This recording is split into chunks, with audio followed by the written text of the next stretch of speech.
Assalamualaikum warahmatullahi wabarakatuh. Allahumma sholli ala sayyidina Muhammad wa ala ali sayyidina Muhammad. Alhamdulillahirabbil alamin wa bihi nasta'in wa ala umurid dunya waddin. Wassalatu wassalamu ala asyrafil anbiya'i wal mursalin sayyidina wa habibina wa syafi'ina wa maulana Muhammadin wa ala alihi wa sahbihi ajma'in, amma ba'd. Yang terhormat Kiai Haji Hasan Mutawakil Alallah SHMM selaku pengasuh Pondok Pesantren Zainul Hasan Genggong. Yang terhormat Bapak Dr. Abdul Aziz Wahab BA MAG selaku Rektor Universitas Islam Zainul Hasan Genggong. Yang terhormat kepada Ibu Wahyu Lestari MPD selaku Dekan Fakultas Tadris Umum Universitas Islam Zainul Hasan Genggong. Yang terhormat Bapak Babul Baharudin MPD selaku Kaprodi Tadris Ilmu Pengetahuan Sosial Universitas Islam Zainul Hasan Genggong.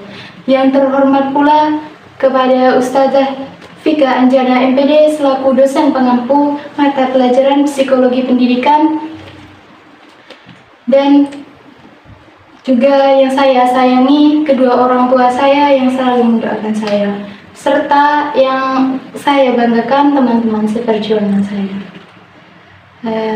Perkenalkan, nama saya Ayu Hakikatul Maula. Saya dari Universitas Islam Zainul Hasan Genggong dari program studi Tadris Ilmu Pengetahuan Sosial. Di sini saya akan membuat sebuah video. Baik, di sini saya akan membawakan materi dari mata kuliah Psikologi Pendidikan.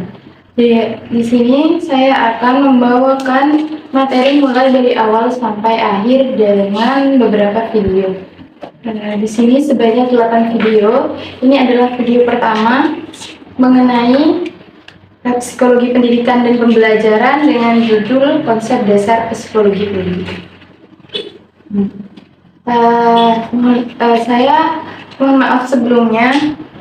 Tujuan saya di sini akan memberitahu tujuan membuat peta imajinasi ini agar kita bisa cepat mengingat dan mudah untuk memahami materi yang akan saya sampaikan sekarang. Tapi saya di sini akan sembari melihat buku ketika saya menjelaskan dari materi yang saya sampaikan, karena saya takut adanya kesalahan dan sesuatu yang kurang dari apa yang saya sampaikan, seperti itu.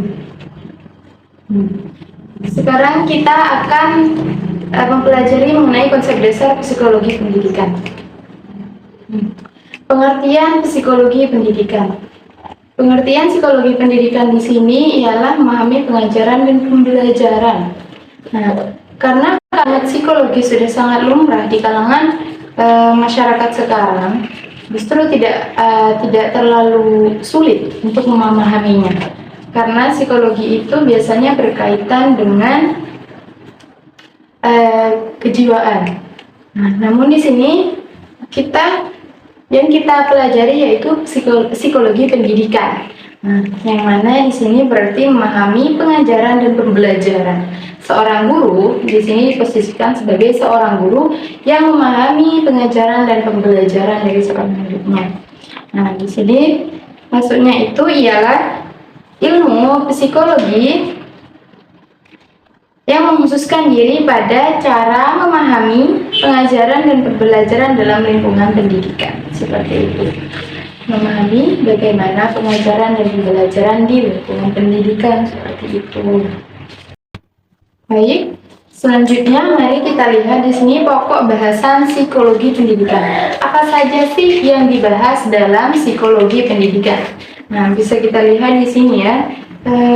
Di sini ada tingkah laku, ada stimulus dalam proses pendidikan, ada hakikat manusia, ada keberagaman manusia, efektivitas pendidikan dalam pembelajaran, motivasi dalam belajar, dan ada pengelolaan.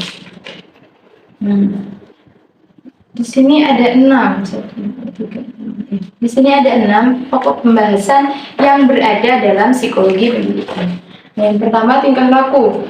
Tingkah laku seorang peserta didik dalam proses pembelajaran Nah, seperti ini. Selanjutnya di sini juga ada stimulus dalam proses pendidikan. Selanjutnya di sini ada stimulus dalam proses pendidikan. Stimulus itu sendiri kan berarti sebuah rangsangan dari apa yang diberikan, berarti rangsangan dalam proses pendidikan.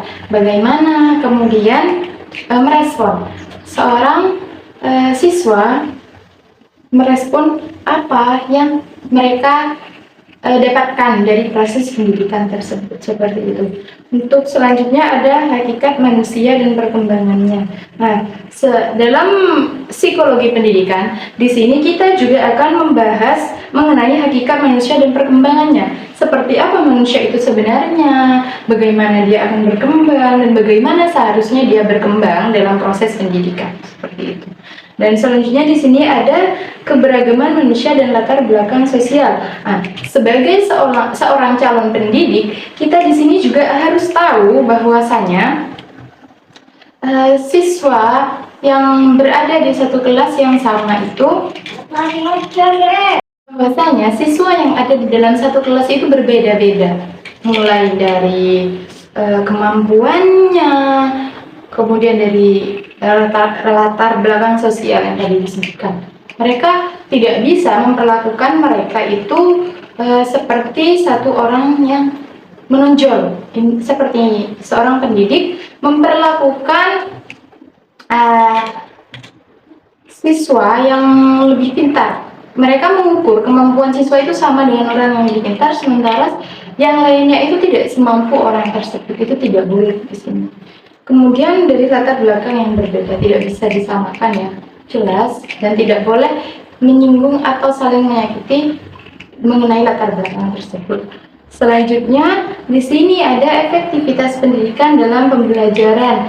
Dalam pokok pembahasan psikologi pendidikan juga membahas mengenai efektivitas pendidikan dalam pembelajaran. Apakah sudah efektif pendidikan yang diberikan dalam proses pembelajaran anak ini? Apakah mereka bisa mendapatkan pendidikan ilmu yang seharusnya mereka serap?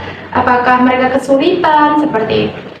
Apakah cara ini sudah cocok untuk mereka? Apakah tidak? Seperti itu. Selanjutnya ada motivasi dalam belajar. Nah, sebagai seorang pendidik, calon pendidik, kita juga seharusnya memotivasi mereka dalam belajar, bisa memotivasi mereka dalam belajar agar mereka bisa semakin giat, mereka semakin tertarik dengan dunia pendidikan yang sedang mereka tempati, seperti itu. Selanjutnya ada pengelolaan kelas. Di sini juga sebagai seorang tenaga pendidik, guru itu harus bisa mengelola kelas dengan baik, agar bagaimana murid yang ada di dalamnya atau yang sedang mengenyam pendidikan itu merasa nyaman, aman, seperti itu. Nah, selanjutnya di sini ada tujuan dan fungsi psikologi pendidikan. Pendidikan di sini memiliki fungsi dan tujuan. Yang pertama itu di sini kita akan bahas tentang tujuan terlebih dahulu. Tujuannya itu memahami gejala psikologi. Nah, tujuan ada kita memahami tentang psikologi pendidikan ini agar kita bisa memahami gejala psikologi pada setiap peserta didik yang kita didik, seperti itu. Kita melihat terjadi gejala psikologi apa kepada anak ini, apakah mentalnya yang tidak kuat, atau keadaan pikirannya yang kurang mampu, kemudian berpengaruh terhadap proses pembelajaran atau pendidikannya, seperti itu. Dan selanjutnya di sini membantu mengembangkan kemampuan dan potensi siswa. Nah, setelah itu setelah mempelajari psikologi pendidikan di sini, tujuannya kita juga bisa membantu mengembangkan kemampuan dan potensi siswa. Setelah mengetahui kemampuan dan potensi siswa yang berbeda-beda, di sini kita akan membantu mereka berkembang, akan membantu mereka mengembangkan potensi dan kemampuan mereka itu sendiri. Kita akan membantu mereka mengasahnya sampai mencapai pada titik sukses. Mereka menguasai atau memanfaatkan kemampuan dan potensi mereka. Seperti itu. Selanjutnya di sini menyelesaikan program pembelajaran. Nah, mereka di sini juga disebutkan menyelesaikan program pembelajaran itu maksudnya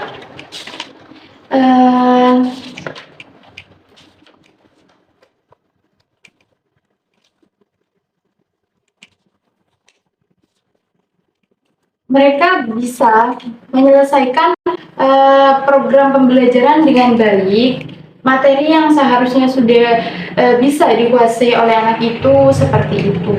Selanjutnya di sini ada proses belajar dan pembelajaran efektif. Proses belajar dan pembelajaran yang diberikan oleh seorang guru atau pendidik di sini bisa efektif prosesnya dan tidak menghambat hal-hal lainnya terhadap siswa tersebut. Di sini juga memahami kemampuan dan potensi siswa. Selain membantu mengembangkan, kita juga harus memahami kemampuan dan potensi siswa. Karena di mana kemampuan dan potensi setiap siswa itu berbeda. Nah, tidak bisa kita menyamakan satu siswa dengan siswa lainnya karena menganggap hal itu hampir mirip, tidak. Meskipun seperti itu mereka berbeda-beda dan di sini kita harus memahami potensi dan kemampuan siswa tersebut seperti itu. Sekarang kita akan beralih kepada fungsi dari psikologi pendidikan. Fungsinya di sini yaitu ada proses perkembangan di sini.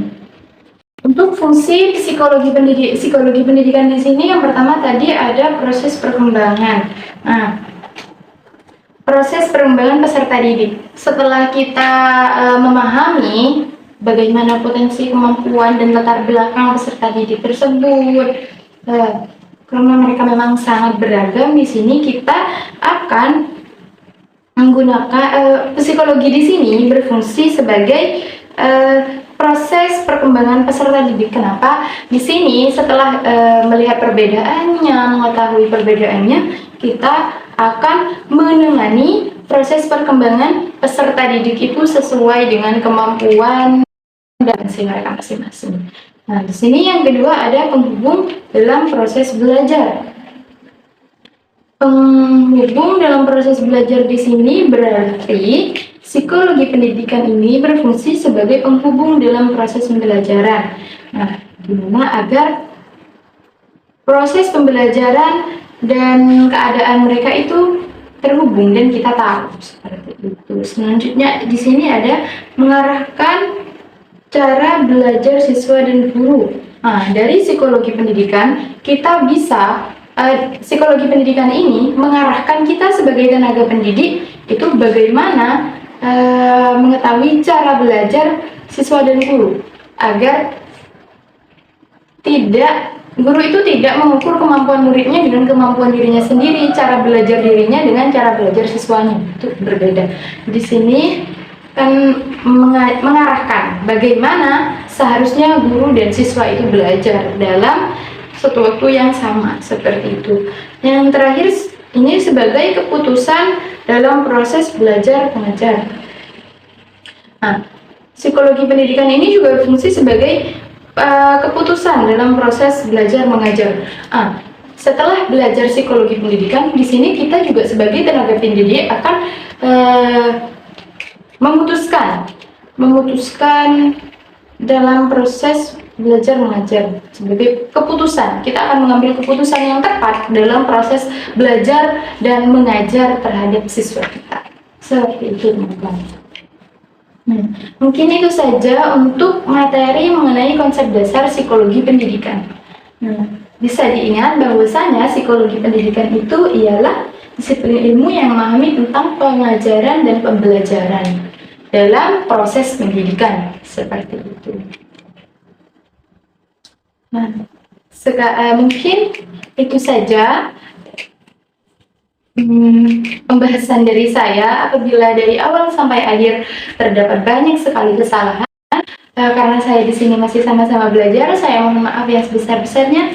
Billahi taufiq wal hidayah. Wassalamualaikum warahmatullahi wabarakatuh.